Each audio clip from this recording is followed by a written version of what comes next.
12 things that a narcissist despises.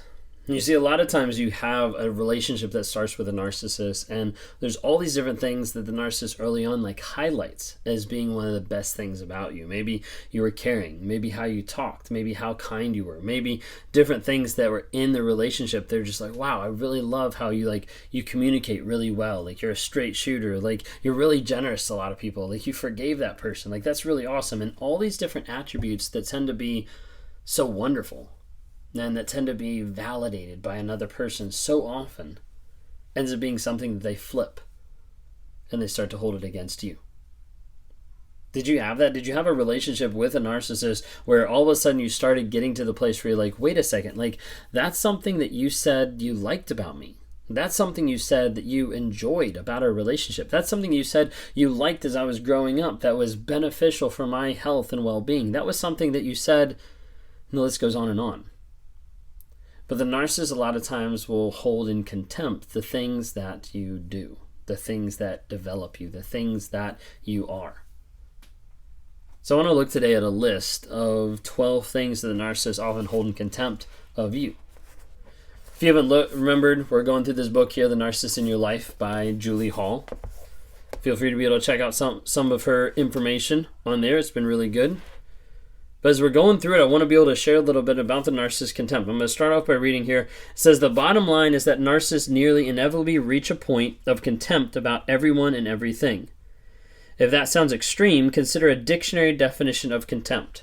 The feeling that a person or thing is beneath consideration, worthless, or deserving of scorn. Ultimately, virtually nothing and no one is spared from the narcissist's cynical contempt, where they turn it around on you. Those very same things that they said they were in love with are the same things that they want to destroy. Here's 12 of them for you today. Let me know in the comments which ones resonate with you. Number 1, language, which they twist and distort.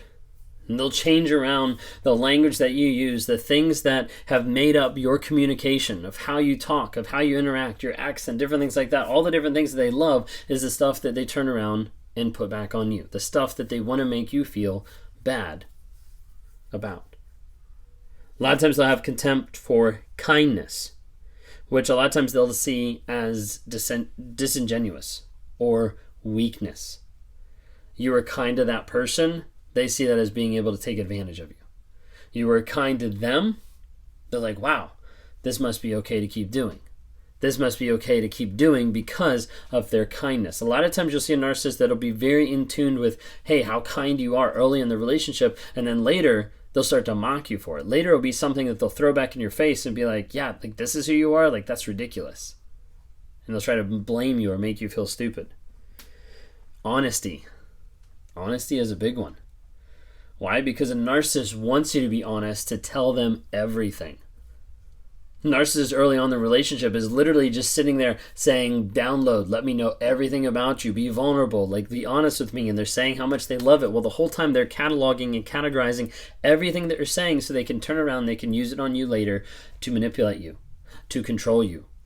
Narcissists want you to be honest, and they'll get really upset when you're not honest with them. They'll get really upset when you don't tell them where you're going, who you're with, or a cheating relationship that you had on them. When they find out about that, it's almost like game over because they want you to be honest, but it doesn't make sense because they don't want to do that either. They're not going to be honest with you. And at the flip side, they flip it around. They have to have contempt where they say, hey, your honesty is weakness. Number 4, responsibility. Responsibility narcissists don't take, right? Right.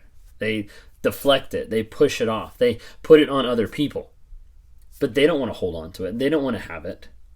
It's something they'll be like, oh, that's great that you're responsible. That's great that you're a self-made person. That's great that you have a job, that you have a car, that you have a paid-off house, whatever it might be. They'll say all these things are great, and then they'll turn around, they'll manipulate and use those things because that's the same thing that they scorn. A lot of times you'll see this with narcissists when they get with successful people. They look for a successful person. They're like, I want to be with that person because it'll make me feel better. And then they get with that person. They realize, whoa, this doesn't make me feel better. If anything, it makes me feel worse because now this person is successful and I am not. All about the narcissist. Number 5, trust. Again, narcissist wants the other person to be honest and wants the other person to trust them, but the narcissist is not willing to reciprocate that with their own trust.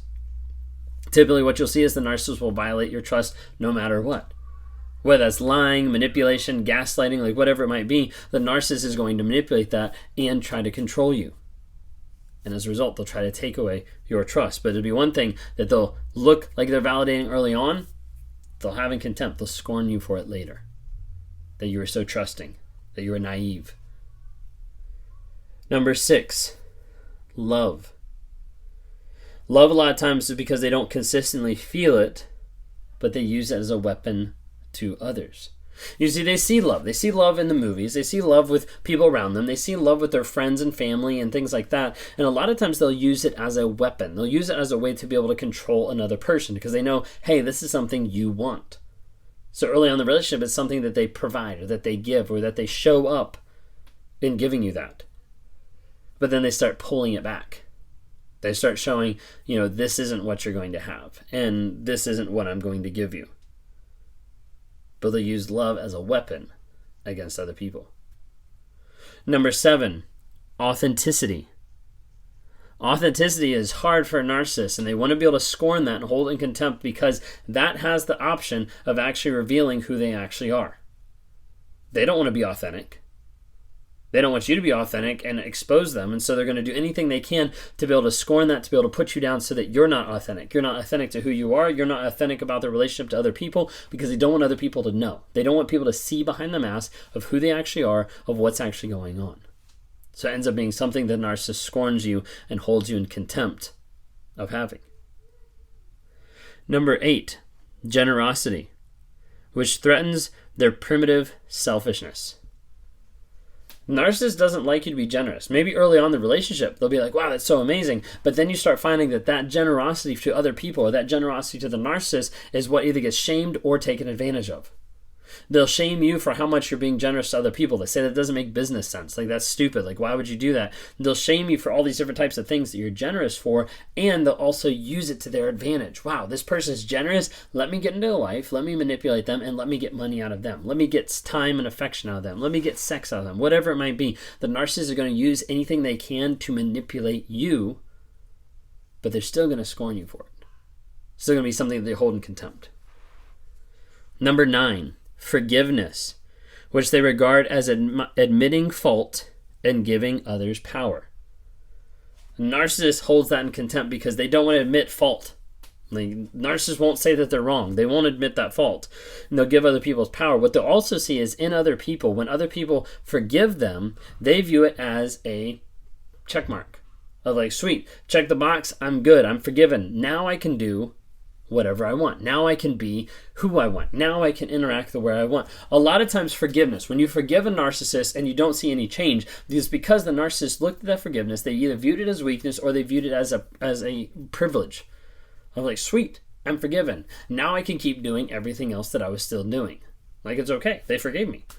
So they move on, they keep abusing, they keep devaluing, they keep shaming, they keep doing all the same things because you forgave them. Now, am I saying don't forgive people? No, I'm not saying that. I'm saying if you forgive people, you also have to have boundaries and consequences in place to provide discipline. So you can actually say, like, hey, I forgave you. This shouldn't happen again. It happens again. Okay, here's the consequence. Oftentimes people get in the habit of just forgiving with no consequence, with no changed behavior, and they just keep doing it. They're stuck with the narcissist future faking. Number 10, remorse. Narcissist doesn't feel that remorse. And if they ever did, they see it as a weakness, especially when they see it in other people. They see it as a weakness for other people so they can exploit them, so they can use that other person. If that person feels remorse, I can capitalize that. I can use that for my own gain. A lot of times that's how a narcissist thinks. Accuracy. Number 11 is accuracy, which threatens their self-protective distortions of reality. Narcissists hate it when other people are more accurate than them. And narcissists want to be accurate, or narcissists will gaslight or change around, distort the idea so that they can be the accurate ones because, again, they do not want to be wrong. They don't want to be the person at fault. Number 12, and the last one, truth, which they fear and work to deny, dismiss, and deform. Narcissist hates truth. Because the narcissist doesn't want to be true to themselves. They don't want to be true with what's going on. And they have to be able to create something, a false persona, the mask, and then they have to be able to hold it and support it on multiple fronts, on multiple facets. And narcissists a lot of times will hold in contempt you having truth. They'll try to devalue that, defame you, like put you down, anything like that, because they don't want the truth to come out of who they are, of what they're doing, of what's going on. And narcissist is all about that control. If you picked up on these, or if these are stuff that the narcissist like scorned you or that put you down or held you in contempt, would love to be able to talk to you, try to help with your healing journey along the process. If you want to, reach out, rawmotivation.com, click on one-on-ones, be able to schedule a time we can talk. Sit down, be able to answer questions, work through stuff, be able to talk about narcissism, and be able to help you develop a plan for your growth and development moving forward. If you haven't had a chance, download the NARC app. Narcissistic Abuse Recovery Community on Apple and Google Play. Be able to join a community of like-minded people that are growing, healing, and changing, that are recording their truth, that are tracking their no contact, that are talking to each other, that are helping support each other on a day-to-day basis. You can get coaching discounts, you have the monthly coaching calls, all different types of stuff that are in the app that we're continually growing and progressing each and every single day.